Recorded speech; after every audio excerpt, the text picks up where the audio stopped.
Welcome to a world of thinkers, dreamers, and doers. A place where intellectual curiosity and active research accelerate entrepreneurship and innovation before bringing them into being.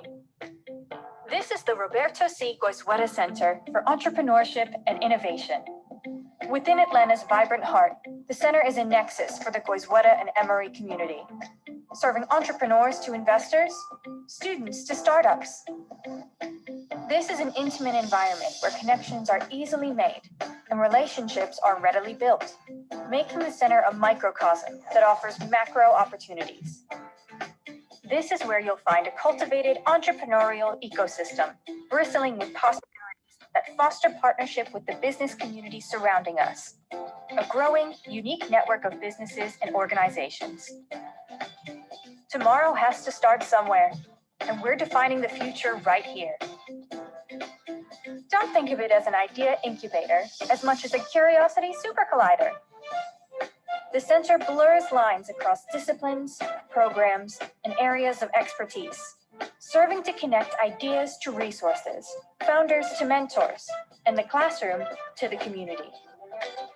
And while great minds think differently, this is where they come together, uncovering intersections of entrepreneurship and innovation that elevate business while bettering society. We meet our community of entrepreneurs and innovators where they are, and then empower, educate, and inspire them to get where they're going. It all starts here at the Roberto C. Goizueta Center for Entrepreneurship and Innovation.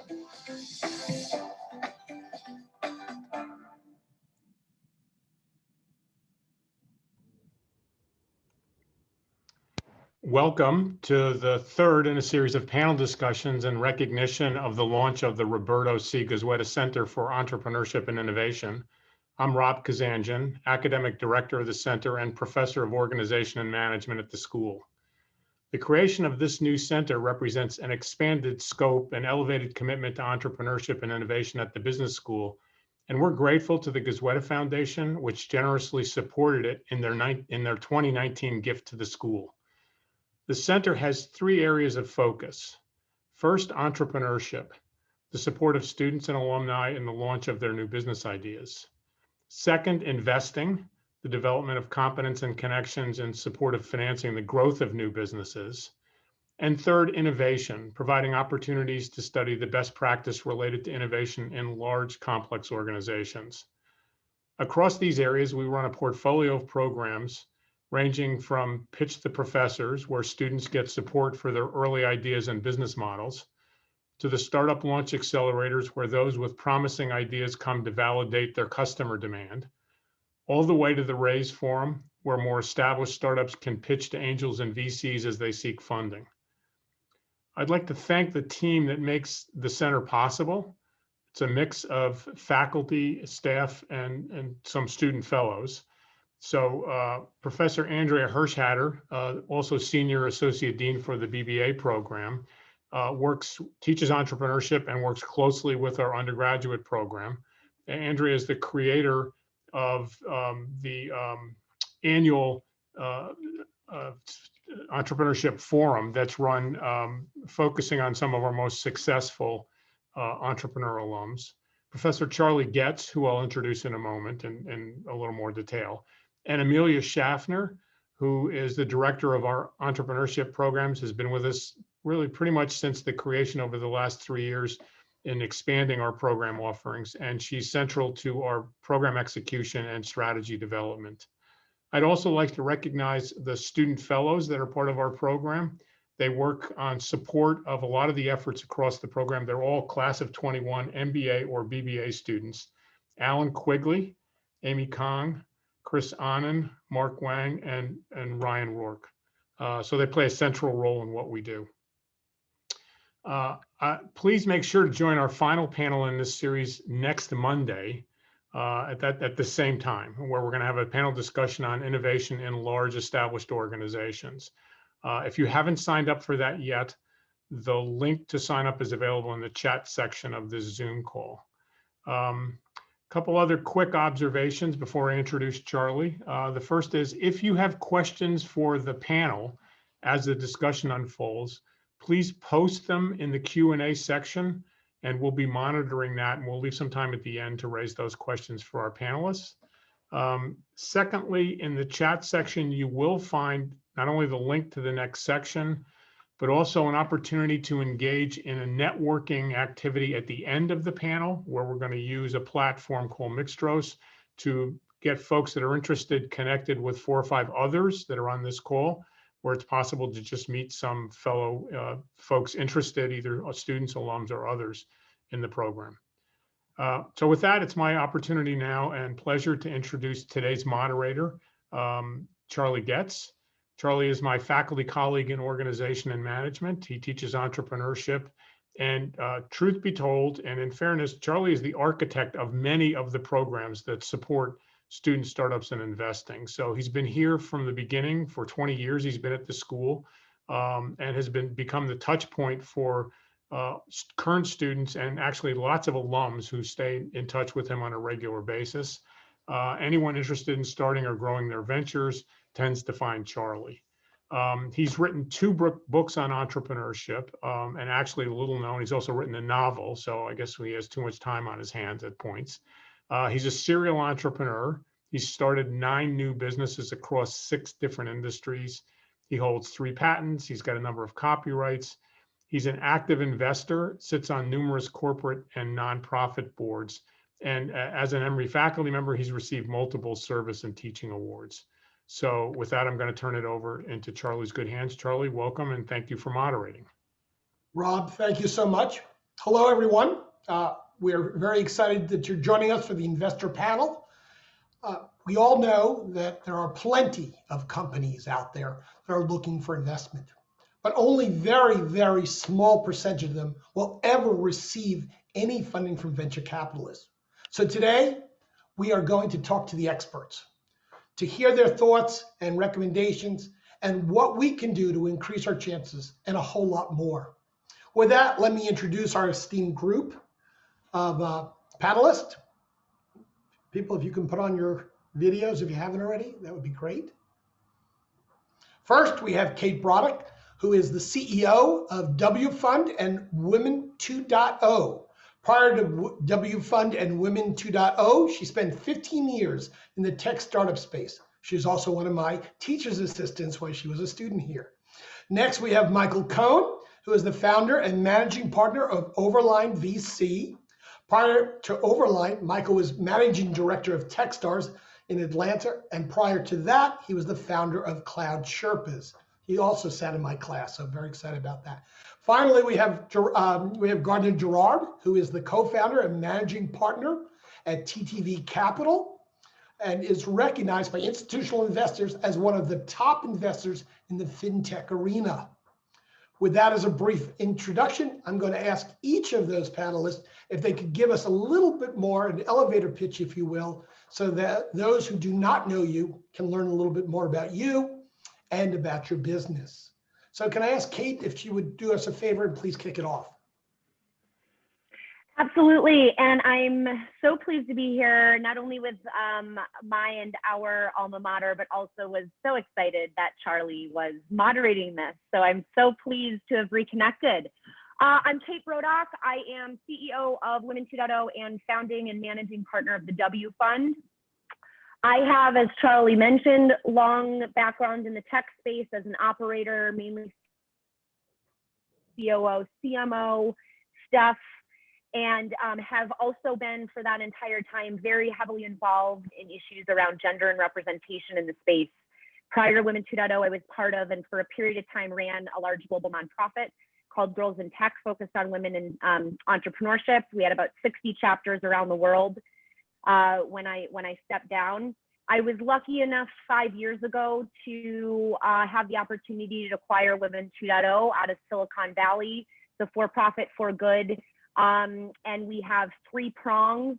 We have one prong that focuses on individuals in the space, and 75% of that is really on the startup space. So a ton of work with founders, women and underrepresented founders through various programs. We also focus on the ecosystem. Basically, got to fix the structure if we're going to make this whole thing look a lot better in 20 years. So hiring, we have an angel investing course for women, that sort of thing.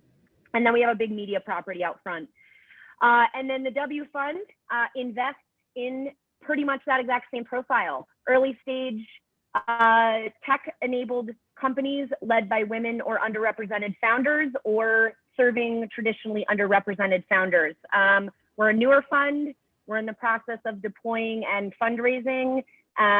Interestingly, if anyone is interested in this, we're on the rolling fund model, sort of a, not a new, but a newly revived model. So I'll stop there. Well, thank you very much, Kate. Michael, can you also tell us a little bit about yourselves? Absolutely. Charlie, before I do that, Rob's words about you and your classroom resonated with me. I remember your classroom really well. It was one of those, at the time, lone, safe spaces for the entrepreneurs and the dreamers. And I'm just so excited that the Goizueta community now has 22 courses available in the entrepreneurship and innovation track. How awesome is that? If there ever was innovation, that is listening to your customers and innovating. And so congrats to you and everyone, and kudos. My name is Michael Cohn. I'm the co-founder and managing partner of Overline. Overline is a venture capital firm focused on early stage startups based in Atlanta and throughout the Southeast. Full stop. We are sector and business model agnostic. And so we believe there's venture scale business opportunities to be built in fintech and logistics, many industries. And we embrace business models ranging from SaaS to marketplaces to direct to consumer e-commerce and more. We set out about a year ago to raise a fund with a target of $25 million. And I'm proud to share that we'll conduct our final close on our first fund next Friday, expecting that to be north of 27 million. We established Overline to fill what we perceive to be a gap in the funding ecosystem, where more mature venture markets have dozens of seed funds. In this part of the country, founders who are looking to raise their first venture dollars are oftentimes shuffling between angels or getting on a plane and going to other locations. And so we aim to be that first institutional check into a venture scale business. We'll write checks between 250 and 500 at the pre-seed stage, and all the way up to 1 to 1.5 million at the seed stage. Thank you very much. Gardiner, can you please tell us a little bit about you and your fund? Yeah. I guess I'm plugging Goizueta. I better start with that. I actually started TTV when I was in business school. I was 29, and I started as an angel investor, and I really didn't know anything about venture capital. I just knew I wanted to get in on the internet, and I knew I wanted to get in on investing. One of the attendees here, Sig Mosley, he was one of my early mentors. I can't see him, but hey, Sig. But I did a few deals with him. I was actually leaving Goizueta and going over to the old ATDC on 10th Street at Georgia Tech and knocking on doors and meeting entrepreneurs. And so I really started, kind of dove in the shallow end head first. And I fell into financial services because it's all I knew. I'd had every hourly bank, paying job you can have at a bank growing up here in Columbus, Georgia. I live in Atlanta, but I grew up in Columbus, and I didn't know you could make money if you weren't in financial services. We have at Aflac and Synovus and TSYS, and Sig can back me up on this maybe, but I jokingly tell people, I'm not sure we didn't come up with the word fintech, because back then you didn't call it fintech. We just called it technology-driven businesses and financial services. But we started investing early on in applications that were being built on the internet, and then over time it was on cloud, and then mobile, and then big data, and now more machine learning and AI and blockchain, and soon probably quantum computing. But gosh, I think we've raised almost $500 million now. We're investing out of our fifth fund. We do seed and A primarily, and we typically somewhere between $1 and $5 million. And almost always, company has a product, has revenues. I also saw on the attendees, I'm not going to name them, but a couple of my larger LPs are on this call, so I'm going to have to really get buttoned up on this presentation with some good answers. Well, thank you very much. With that, I would like to ask a question to the whole group, and that is, what are some recommendations you have for companies who are looking for VC or investment funds? Gardiner, you want to start off? Yeah, that's a layered question. Let's just go with, we're going to answer it to entrepreneurs just getting started, because like it's a different answer maybe if you're, kind of raising your Series A or Series B. But if you're just trying to get your initial capital, the first piece of advice is, you can't be so afraid you're going to fail that you don't go for it in the first place. Get comfortable with no. Really dig in for your tenacious side and show conviction. My partner has a saying, you can think 1,000 times faster and you can talk 1,000 times faster than you can do. So when you show up to pitch somebody like us, be really succinct in what you're trying to do. I mean, make sure that, we understand what, the business model is, what the opportunity is, in the first couple of minutes. Because if we're 10 minutes in and we still don't really understand what you're talking about, the execution risk is just, we're like, if they can't even explain it to me in a simple way, then it's going to be very hard to do. I would also say, if you've got an opportunity that's really big and has lots and lots of potential, try to stay focused and at least present it in a way where it's staged. Because one of the big risks we'll see early on is if somebody's trying to do too much at once. I mean, it's, and, the only other thing is, if you can generate a warm, lead into the investors, that's usually helpful. I mean, I think we see so much and stuff coming in cold, and we've missed some great deals that came in cold. I just funded a deal in their B round, hadn't been announced yet, and the founder had cold emailed me, 2 years ago, but it was my miss and his miss, but it was just, I think to the extent you can get a warm lead, but in the early days, it's just, you really got to show passion. And a lot of times you got to leverage relationships that you have to get that first money. After that, it's pretty simple, grow revenues.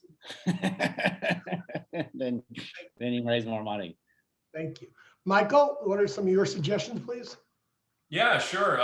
Funny, over the last couple of weeks, my partner, Sean O'Brien, polled entrepreneurs and investors on LinkedIn asking this exact question. And so some of my answer here is going to be some of the output from all the great discussion that Sean generated. And if you're not following him, you ought to. But we're investing at the earliest stages of a company. It's very nascent. And so I think there's a couple of things that we look for in particular. I'd say team, market, vision, and output. And so with respect to team, we listen very carefully for authenticity. We want to know that founders have a real deep connection to the problem that they're solving. Everyone knows about product market fit. We look for founder market fit. And we pay very close attention also to how the team interacts with one another and how they interact with us. We're looking to answer the question, is this a team that we want to spend the next 7 years, working with? Market is obvious, right? I mean, we're in venture capital here, so we're looking for venture scale opportunities, which means it's got to be a 9, 10, or 11-figure exit possible in the space. Vision, is the founder thinking big enough?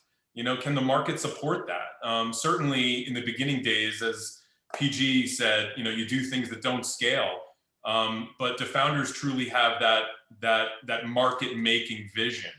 And then finally, output. I think this is perhaps the most important thing. There's not a lot of data to look at in the early days of a startup. And so for us, it's super important to have time and have some time elapse between our first meeting and the eventuality of a decision. And in that time, we are gauging a founder's progress. How much are they getting done? Even if it's a first email that they're sending to us, we love it when founders tell us this is what we're going to get done in the next 30 days. And by the time we get on the call, they tell us that they've done it. The best indication of how a startup performs post-investment is how they perform prior to the investment. Makes sense. Thank you very much. Kate, since your company is more about diversity and inclusion, do you have any additional recommendations related to that? Yeah, I'll reiterate a little bit. I've funny, I have on here founder market fit, so I won't repeat Michael, but that is becoming much more of a metric that some people are looking at. So if you've got it, play it, for sure. Another thing that I would say too, piggybacking on Gardner, when he talked about telling the story, getting to the point quickly, I always talk about the money slide when you're pitching. I've seen way too many companies who've pitched in 5 minutes. They've done this great storytelling, they've gotten into the product, and then all of a sudden, like the actual thing, the money that the investors want is the last 30 seconds. Really make sure that you save space for that portion if you're doing a direct pitch. A little bit more on the diversity side. If you are a founder from a traditionally underrepresented group in the startup space, knowing what you're up against is actually a good thing. So I suggest understanding where your hurdles are. We've talked about networking, for instance. That is one big reason that for the last several decades, we've seen a lot of the same faces, is because they've required warm intros.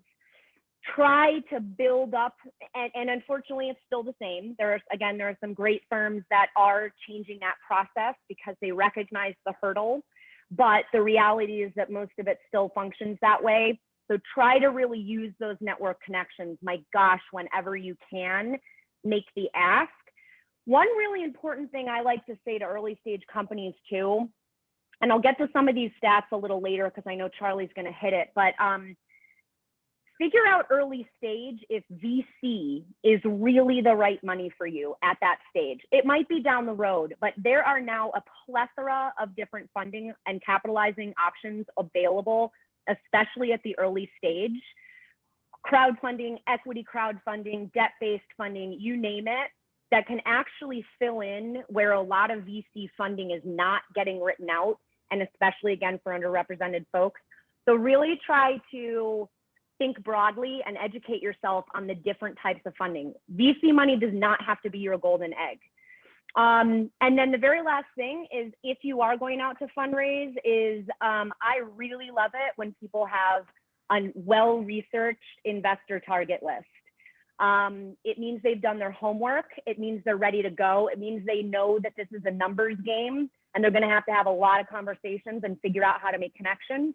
It also helps me because I like to make connections even if I'm not going to go in on a deal. So really do that due diligence. It's going to up your chances of getting in front of the right people for you.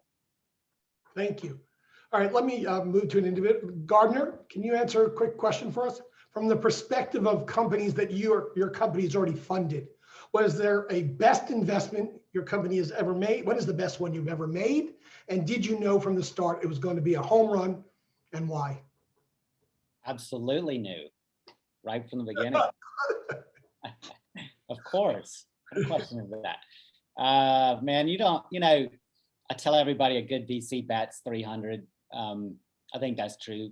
I think the thing that good VCs would really do well is they learn to recognize quickly the ones that are the winners, and I think we're good at that. But the best deal we ever did was a company called Green Dot.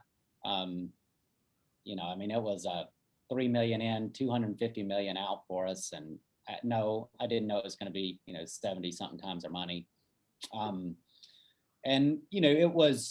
There was a lot about it we really liked, and we knew it could be really big, and we knew we had a lot of relationships that we could help with. But we think they're all, we don't really do any deals that we don't think are going to be, that have the potential to be $1 billion business. So we kind of think right when we get in, something similar, but sometimes you're more enthusiastic than others. And with that one, we liked the model a lot. Biggest company we ever did was Bill.com, and I just looked at their stock quote here a minute ago. It's painful because it's at 15 billion market cap now, and we just sold all our shares out at, I think when it was around 6 billion, but that was still a really good one. I think that was a 40x. And I, again there, that there was a difficult execution that they had to pull off. So I would say about 2 years after we were in it, we knew it was going to be something good, but I never thought it was going to be 15 billion. I hope Renee wouldn't take offense to that. But. Well, may you all have 40 times returns. Yeah, on your, no, it's wonderful, given, but I mean, I'd love to say we definitely, when we're in, we know the potential of them, but there's just a lot that has to happen. Like, we did a company called Shopkeep, and that one had a potential to be, multi-billion-dollar business, 10, 20 billion, and I really believed that.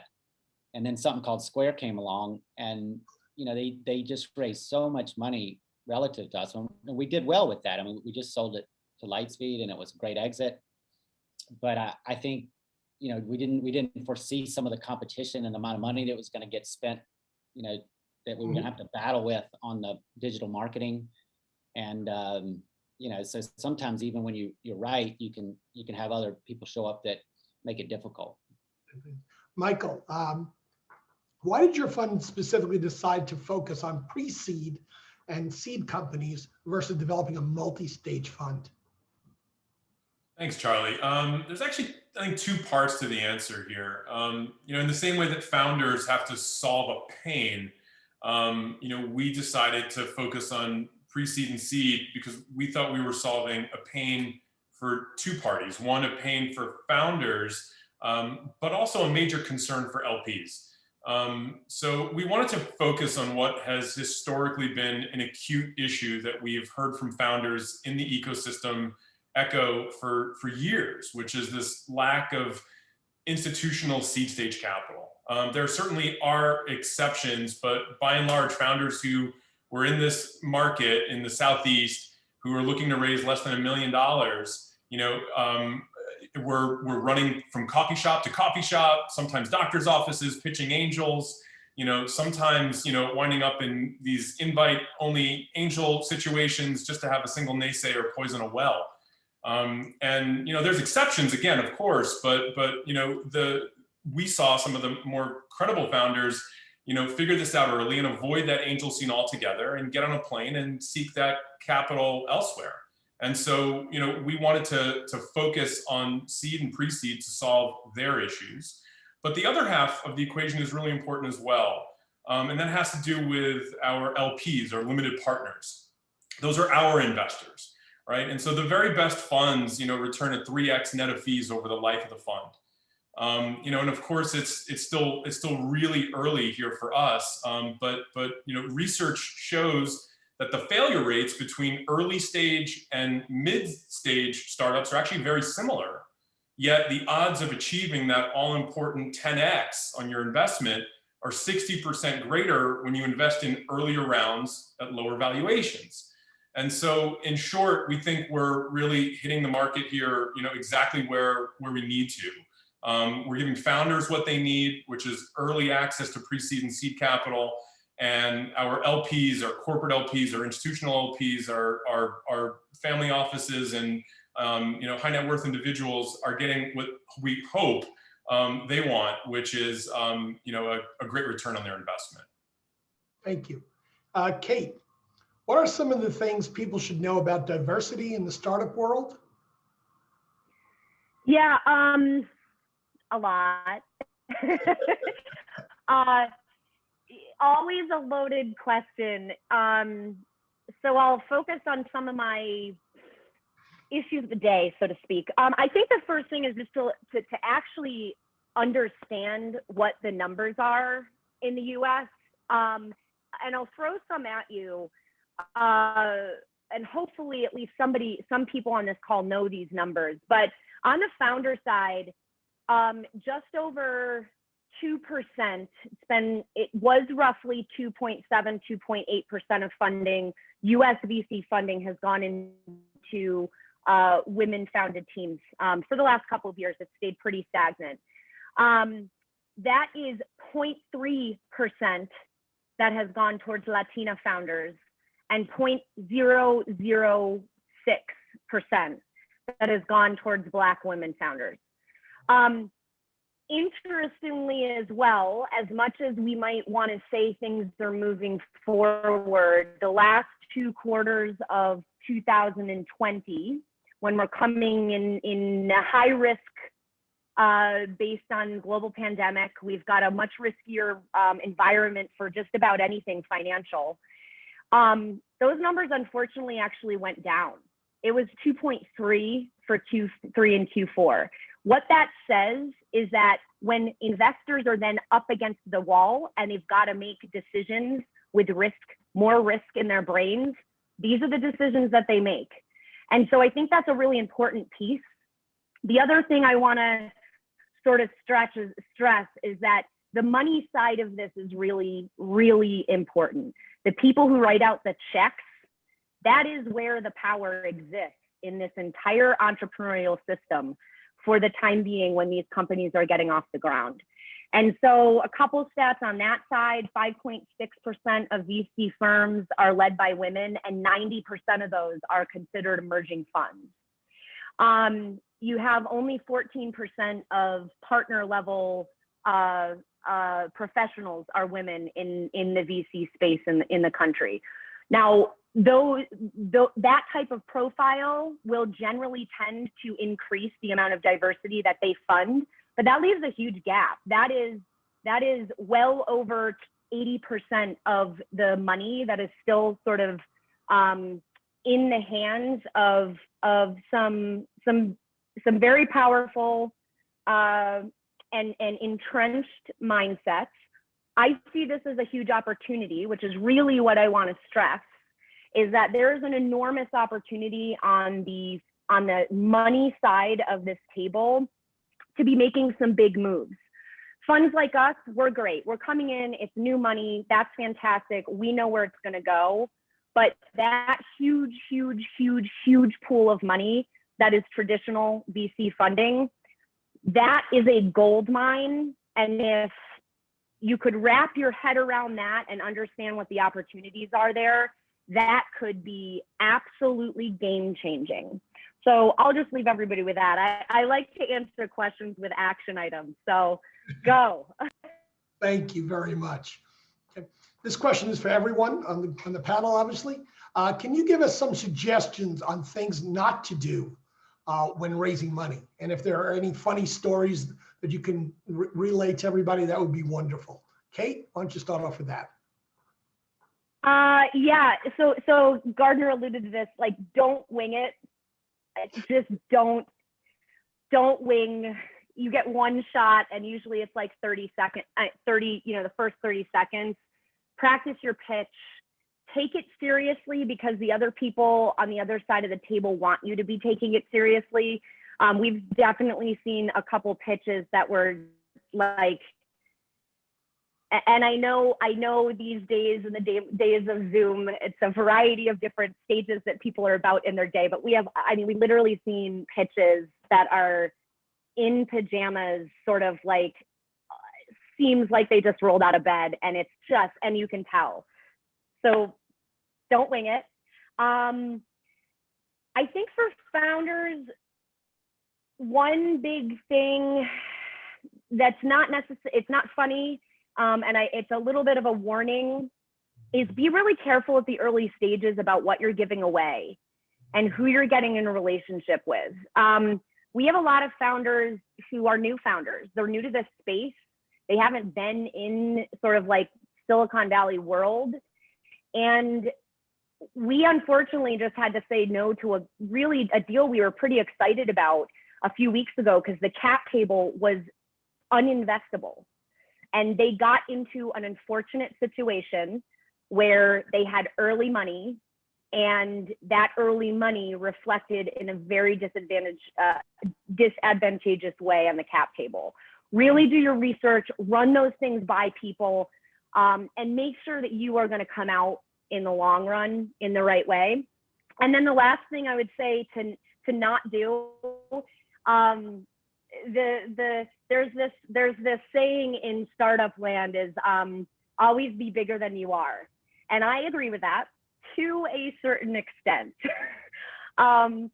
Please do not push that concept far enough where you're basically going to get caught once you start going into due diligence. We've actually had a couple of those as well. And I know many other investors have had scenarios where the bigness was just a little bit too big than they did. So don't push that concept too much.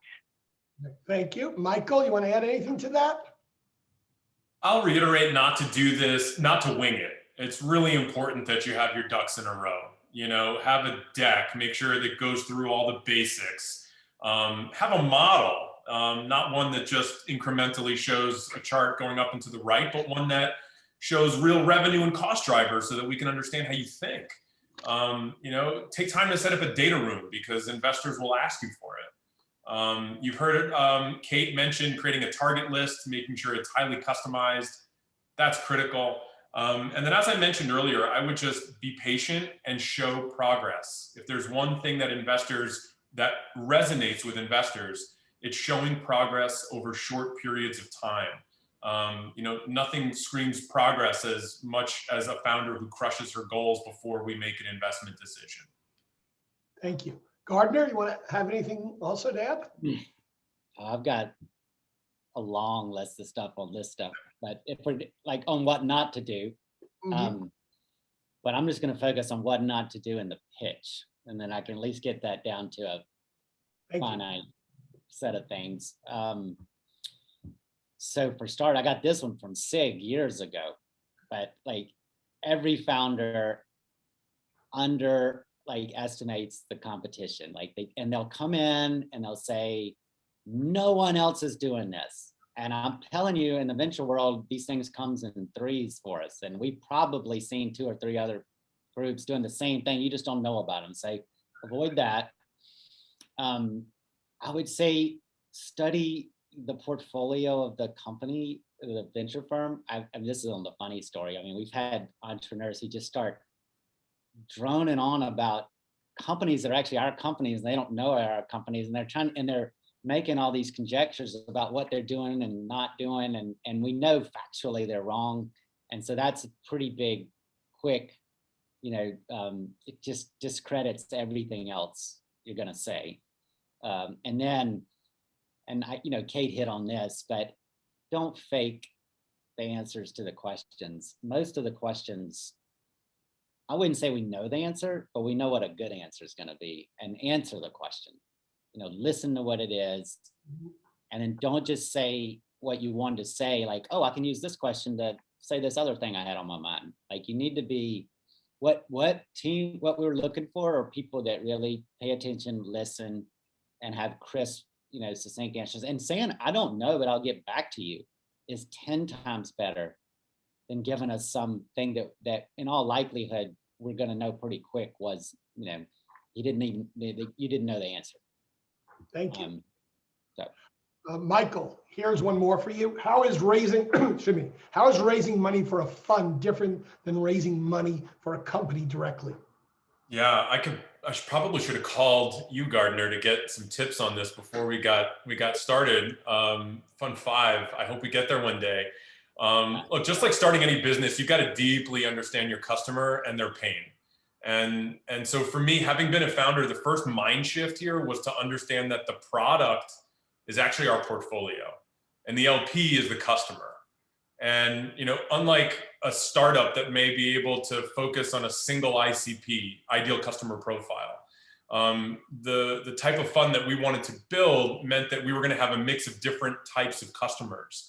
And so we tried really hard to understand who those customers are. I'll mention that in a minute. Now, don't get me wrong, we love on our portfolio the same way that a product manager would love on their latest product release. But at the end of the day, we're solving a pain for these investors, and that starts with understanding what they want. So some of our investors were attracted to our stated goal of investing in founders from Atlanta and the Southeast. And I think that's true of our corporate partners in Cox Enterprises and MailChimp, as well as a recent investment from a large university endowment here in Atlanta. Other investors were interested in our deal flow.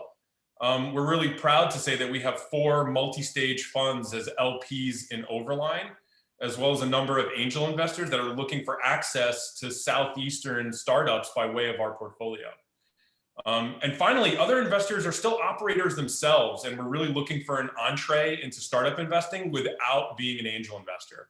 And so we communicate often with our partners. We provide them with both co-investment opportunities and learning experiences, and even opportunities for them to get involved with diligence and post-funding support of the portfolio. So I'd say, you know, what was different was the target audience. What was similar here was needing to have a really deep understanding of who your customer is.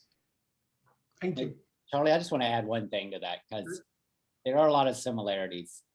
The first fund is like your seed round. You're selling the vision, and you're selling the team, and you're selling the strategy, and you're selling the conviction. But your future funds, you're selling your performance.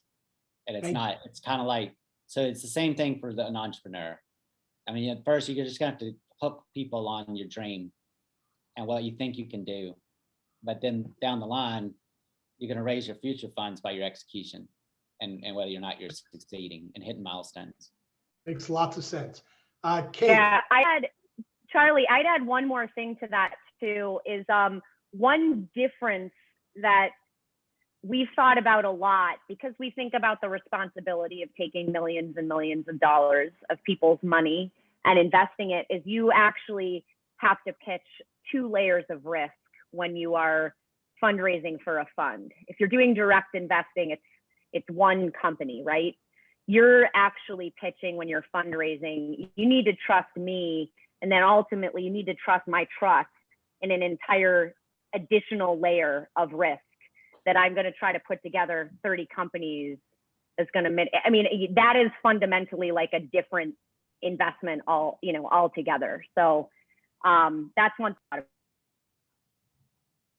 Okay, since I got you on there right now, Kate, I know you don't consider yourself an impact fund. Why not?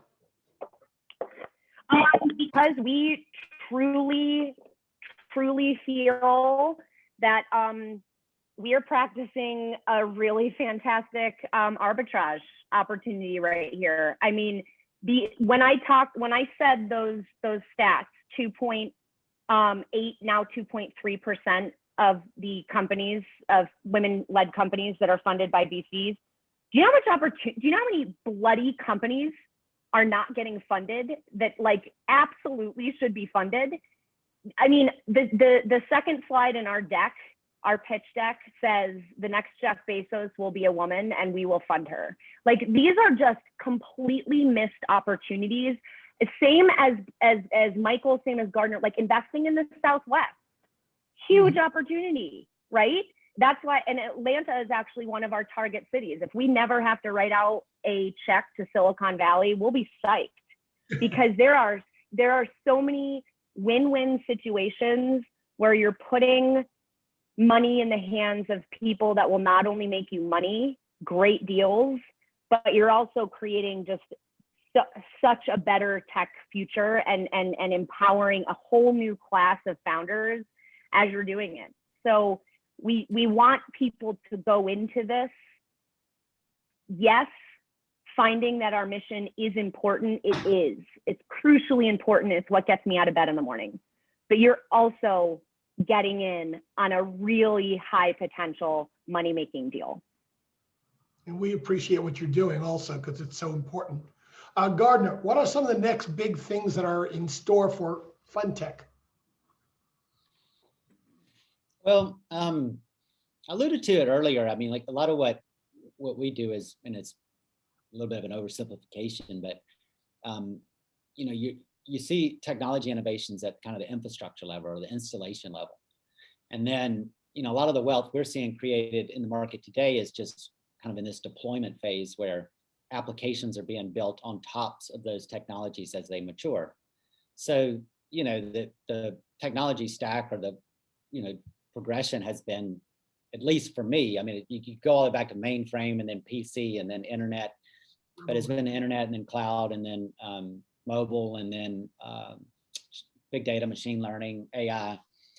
And I think the next 5 to 10 years are going to be dominated largely by things being built on machine learning, AI, and blockchain. Mm-hmm. I think blockchain is going to be a big one. I'm reminded of a John Doerr quote back in the 90s where he said people are way overestimating the value of the internet, but they're way underestimating the value that's going to be created, you know, because of the internet.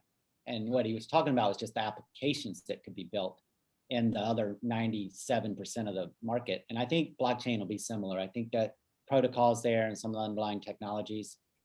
And then of course, we're not far from quantum computing, and that the speed mixed in with AI. I mean, it's automation that could take place, because all we really do in fintech, we're not really creating new demand. There's a big democratization that allows for you to service a whole new market that previously you couldn't. I mean, it's not just big businesses you're selling to small businesses, you're selling to individuals, you're selling to households. See things like Robinhood and Acorns and our company Greenlight. But it's mostly you're just finding more efficient ways to deliver on the product or the service. And so, you know, security is one that keeps on giving. Well, you know, especially when quantum computing hits, God, that's a whole, now we're into a whole nother layer of, so we'll do a lot around the security space. We'll do a lot around blockchain.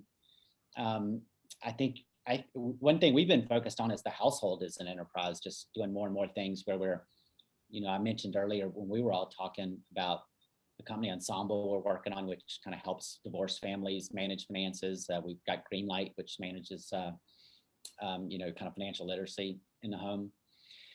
But it's got a long runway, because there's just anytime you see cash and checks, which is still around, you know, that's fintech opportunity.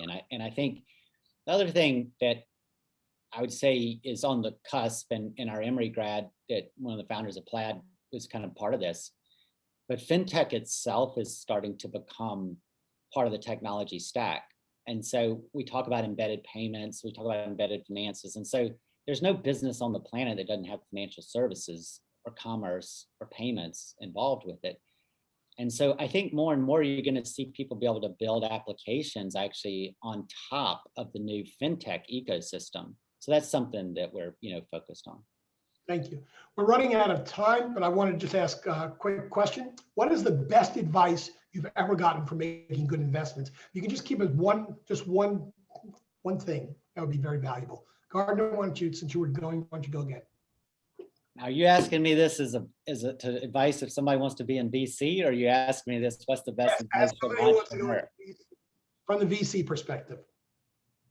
Well, you know, I was told this at the beginning. It just took a while to get to discipline on it. But, and if I'm being flippant, it's a, you know, kind of the feed the tiger, shoot the dog kind of scenario. But if I'm being more sincere, it's you know, an asset allocation. You really, you know, you really try to recognize the winners and the ones that get traction, and you really load up on those and beat them, because it's just math. I mean, you can only lose what you have in a deal, but the upside on the one that's going to do really well. So if you can figure out how to maintain, you know, solid ownership in the companies that are going to be the $1 billion, $5 billion, $10 billion, that you can make your investors 2-3 times than if you equally distributed the funds across all of the companies. So, you know, I would say the best, I got that advice when I started. And so I would tell it to anybody that's thinking about being an angel investor, that's good advice. You know, very good. Kate, you want to add something to that? Yeah, I got some really good advice, sort of on the lines of resisting FOMO, is that your job as an investor isn't to find the one hottest deal. It's to consistently find good deals for a long period of time. And I think that's important. We live in a world of FOMO in the startup space. And then my own advice is just break stuff. You don't have to do the thing and the model that everyone else does. So just break it, figure it out how it's supposed to be. Great. Michael, you want to finish us up with this? Sure. I'll end with a famous poet quote from Maya Angelou here that a friend of mine told me. I'm not reading a ton of poetry these days, but it resonates with me because we spend so much time at the early stage. And like I said up front, this is all about people.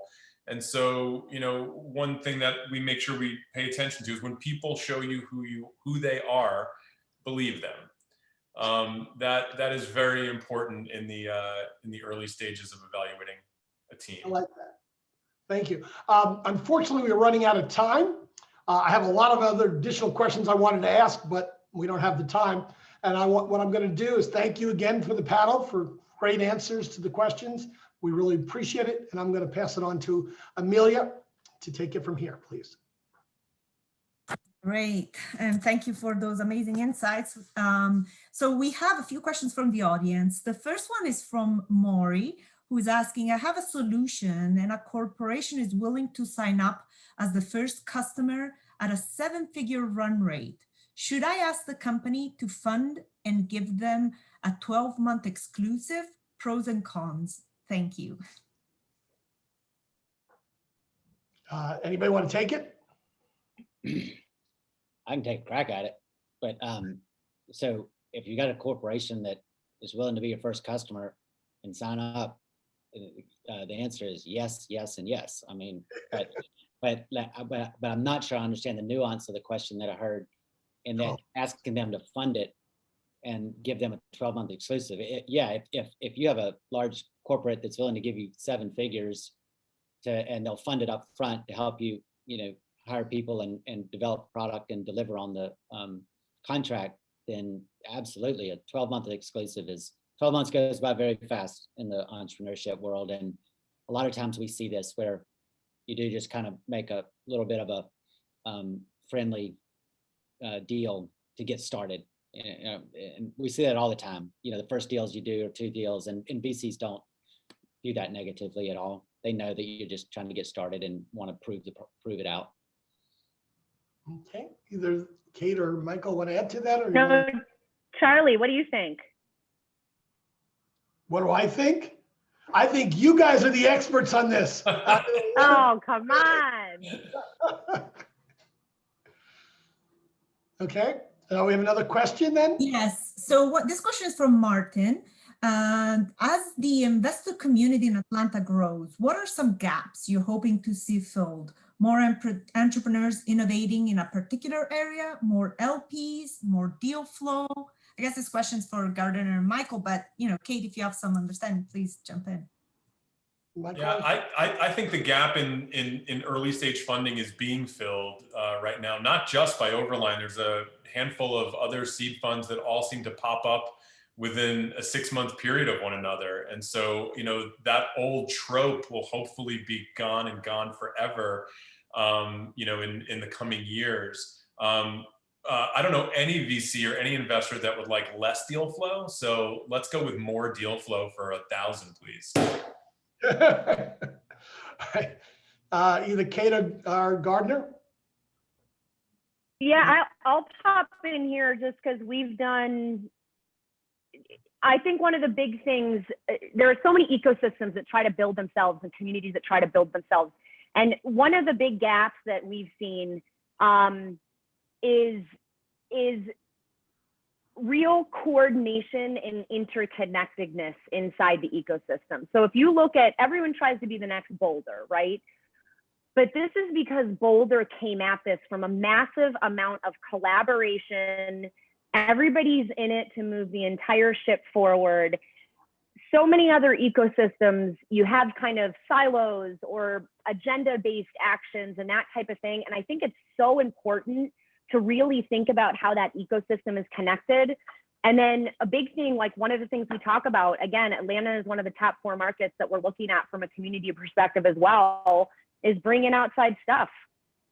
You do not sit in a bubble and try to do it yourself. There's so much beauty to growing your ecosystem if you bring in outside co-investors, deal flow, money, you name it. So that's what I'd say. Very good, very valid. Thank you. Before we go to a couple more questions, I just want to make sure everybody knows that we have a link in the chat. There's some informal networking that will happen after this panel. So feel free to click in. You'll be thrown into a group of 4 or 5 people after this session. So please do join us. The next question is for Gardiner specifically. Do you keep fintech in emerging markets like Africa on your radar? Financial inclusion has such massive upside for both the continent and investors.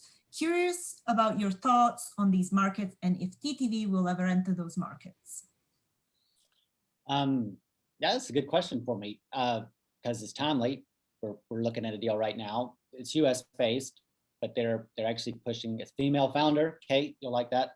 And they're looking to, actually the founder is down in Cape Town now, and they're selling US digital products, games and stuff through mobile, but they're finding that they're having a hard time reconciling our ecosystem, payment ecosystem in the US and a lot of these media companies with a lot of the, quite frankly, more modernized, innovative mobile-based payment solutions in Africa. And there's also not a lot of continuity across Africa. So we're actually working on this deal with this notion of trying to build a gateway or a platform like what Stripe's done, in Africa to aggregate all, to enable all the different consumers. So yes, it's definitely on our radar. I mean, if you're trying to go after growth markets where you're not just disrupting existing, then emerging markets are important to us. But us actually going and investing in we're not big enough to go actually invest in companies based in Africa, but we are working on a number of things where people have sold into that market. I'll chime in too, is I because we are actually very interested in that space and have some developed co-investor relationships, which is how we are planning to sort of enter that market. I think it's super exciting.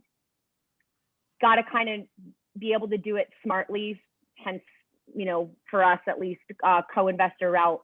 And then two of the fintech deals that we have, part of the attractiveness is that their solution can be rolled out very easily globally, and most especially into Africa and a couple of other emerging markets with similar profiles. Great. I mean, we can stay here and answer questions like for the rest of the afternoon. Maybe we'll give one more and then we'll close out. The last question is really for somebody that is looking to go change career and go into VC. What recommendations would you have for them? How do they get into the space? Michael? Yeah, I think a number of firms have, entry-level position opportunities. Later this year, Sean and I will be opening up a position which will be coming to you and Andrea for students, to look for some students. I think there's plenty of ways. Just got to put yourself out there, right? Find the funds, find the opportunities. Anybody else want to answer? Charlie, why don't you wrap up? Because I think we're at top of the half hour. All right, thank you everybody for coming. Thank you again for our wonderful panel. We really appreciate it. And if you're interested in networking, please follow the link that's on the chat, and we will look forward to seeing you there. Have a nice one. Thanks, everyone.